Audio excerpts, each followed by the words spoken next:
ফারাক্কা নাবালিকাকে ধর্ষণ ও খুনের ঘটনায় জড়িত দীনবন্ধু হালদারকে ফাঁসি ও শুভজিৎ হালদারকে যাবজ্জীবন কারাদণ্ডের নির্দেশ দিল জঙ্গিপুরের অতিরিক্ত জেলা ও দায়রা আদালত। জঙ্গিপুরের অতিরিক্ত জেলা ও দায়রা আদালতের বিচারক অমিতাভ মুখার্জি এই সাজা ঘোষণা করেন। উল্লেখ্য, গত 13 অক্টোবর ফারাক্কা রেল কলোনি এলাকায় এক নাবালিকা তার দাদুর বাড়িতে বেড়াতে এসে খেলা করার সময় নিখোঁজ হয়ে যায়। এরপর প্রতিবেশী দীনবন্ধু হালদার নামে এক মৎস্যজীবীর বাড়ি থেকে ওই নাবালিকার বস্তাবন্দি মৃতদেহ উদ্ধার হয়। এরপর এলাকাবাসীরা দীনবন্ধু হালদারকে মারধর করে এবং পুলিশ গিয়ে তাকে উদ্ধার করে এবং গ্রেফতার করে। পরবর্তীতে পুলিশ ধর্ষণ, গণধর্ষণ, খুন, তথ্য প্রমাণ লোপাট ও পক্সো আইনের মামলা করে। এরপর 19 অক্টোবর এই ঘটনায় শুভজিৎ হালদার নামে আরও একজনকে গ্রেফতার করা হয়। তার বিরুদ্ধেই একই ধারায় মামলা করা হয়। আমি শুনলাম জঙ্গিপুরের ইতিহাসে নাকি এটা ওয়ান অফ দ্য রেয়ারেস্ট একটা পানিশমেন্ট হলো, ডেথ সেন্টেন্স। যাই হোক, আমাদের এই ক্রাইমটা বড় হিনিয়াস, মানে এতটাই হিনিয়াস যে সকালে হিয়ারিংয়ের সময় আমি বলেছিলাম যে শুধুমাত্র ভ্যাজাইনাল ফোর্সফুল ইন্টারকোর্স না, পেনাল ফোর্সফুল ইন্টারকোর্স হয়। মানে এত বড় বর্বরচিত অত্যাচার একটা 9 বছরের প্লাস মেয়ের উপরে কিভাবে এরা দুজনে মিলে করেছে, এবং তারপর বডিটাকে প্রথমে এদের মুখে কাপড় গুঁজে এই পুরো ক্রাইমটা করে, তারপর একে রেপ করার পর তারপর মার্ডার করে। মার্ডারটা একেবারে স্ট্র্যাঙ্গুলেশন বাই লিগেচার, গলায় ফাঁস দিয়ে মেরেছে, হাত দিয়ে চেপে মেরেছে, আবার মুখটা চেপে স্মোদারিং করে মেরেছে। প্রত্যেকটার মেডিকেল এভিডেন্স আছে, মানে যত রকমভাবে কনফার্ম করেছে মৃত্যুটা, এবং মৃত্যুর পরেও এরা রেপের অ্যাটেম্প করেছে, যেটা সবচেয়ে হিনিয়াসতম আমাদের ক্রাইমের মধ্যে পড়ে। এবং তারপর বডিটাকে লুকিয়ে ফেলার জন্য একটা বস্তার মধ্যে পড়ে, এবং সেটা বডিটা বস্তা সমেত সন্ধ্যেবেলায় ফেলার জন্য এদের প্ল্যান ছিল। তো আলটিমেটলি বাড়ির লোক প্রথমবার যখন যায়, দ্বিতীয়বার যখন যায়, ও কিছুতেই ডিসক্লোজ করেনি। তৃতীয়বারের পর যখন ওর ঘরের তালা ভাঙা হয়, তখন বস্তা ভেতর থেকে, হলুদ রঙের বস্তা যেটা আলনার নিচে রাখা ছিল, তার ভেতর থেকে বডিটা বেরিয়ে আসে। এবং মেয়েটিকে পুরো জড়োথড়ো করে বডিটাকে গুটিয়ে বস্তার মধ্যে জোর করে পোড়া হয়, যাতে ও আলনার ওইটুকুনি জায়গার মধ্যে ফিট হয়। তো এটা একটা হিনিয়াসতম ক্রাইম। ইনভেস্টিগেশন হয়েছে প্রচুর টাইপের। আমরা 31 জন সাক্ষীকে আমি এক্সামিন করেছি এই মামলায়। টোটাল ইনভেস্টিগেশন আমাদের 21 দিনের মধ্যে অলমোস্ট শেষ হয়েছে, এবং তারপর আলটিমেটলি 39 দিনের মাথায় ট্রায়ালস এবং যে পানিশমেন্ট হতো এক্স্যাক্টলি, আমরা যদি 31 মাস আছে আমাদের 10 মাসটা, সেটা যদি সঙ্গে নিই, তাহলে আমাদের আজকে 61 দিন।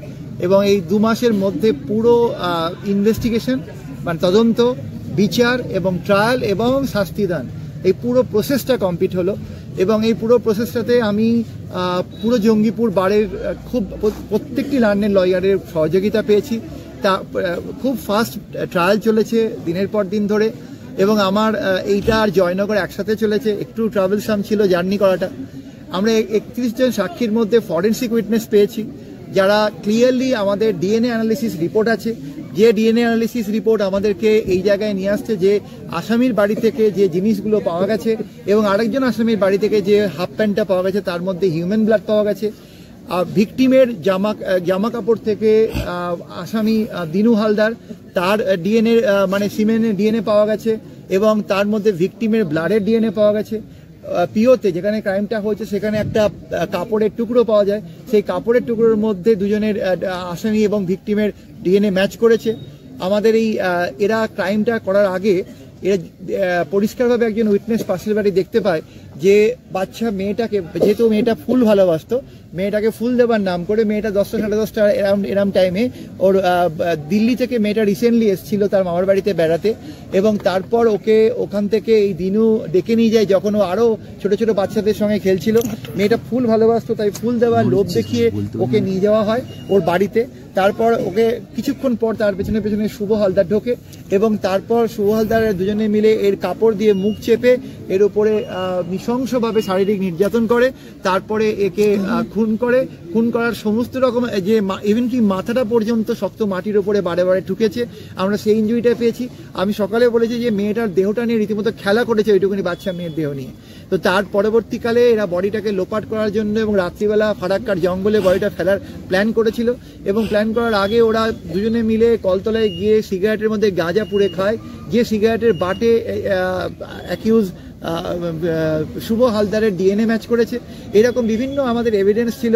মেয়েটির জামা কাপড়ে ফোর্স অফ ইনজুরি, একটা বিরাট বড় লম্বা ছেঁড়া দাগ পাওয়া যায়।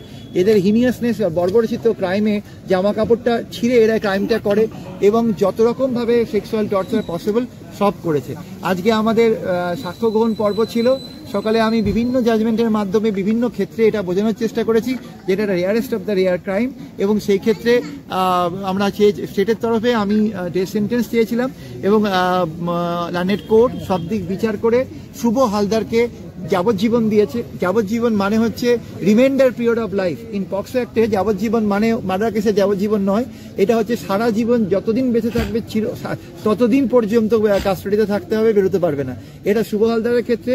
আর দিনু হালদারের ক্ষেত্রে, যার কাছে বাড়ি থেকে বডি পাওয়া গেছে, যার রোল এই মামলায় আরো ভয়ঙ্কর ছিল, তাকে ডেথ সেন্টেন্স দেওয়া হলো এবং তার আরেকটা সেকশন, অর্থাৎ তাকে মেয়েটিকে তুলে নিয়ে গেছিল তার লফুল গার্জেনের কাছ থেকে কিডন্যাপিং এর জন্য, তাকে লাইফ ইমপ্রিজনমেন্ট দেওয়া হলো।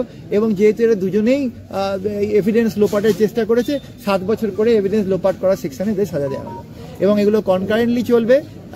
আমাদের আজকের এই 2 মাসের স্টেটের তরফে আমাদের লড়াই আজকে শেষ হলো। ধন্যবাদ আপনাদের সবাইকে। Thank you. মাননীয় আদালত রায় ঘোষণা করলেন, তাতে দীনবন্ধু হালদারকে হ্যাঙ্গিং ডেথ দিলেন এবং শুভ হালদারকে লাইফ ইমপ্রিজনমেন্টে সাজা দিলেন। এরপরে কি? এরপরে আমাদের স্টেট হাইকোর্টে আমরা আপিল করব।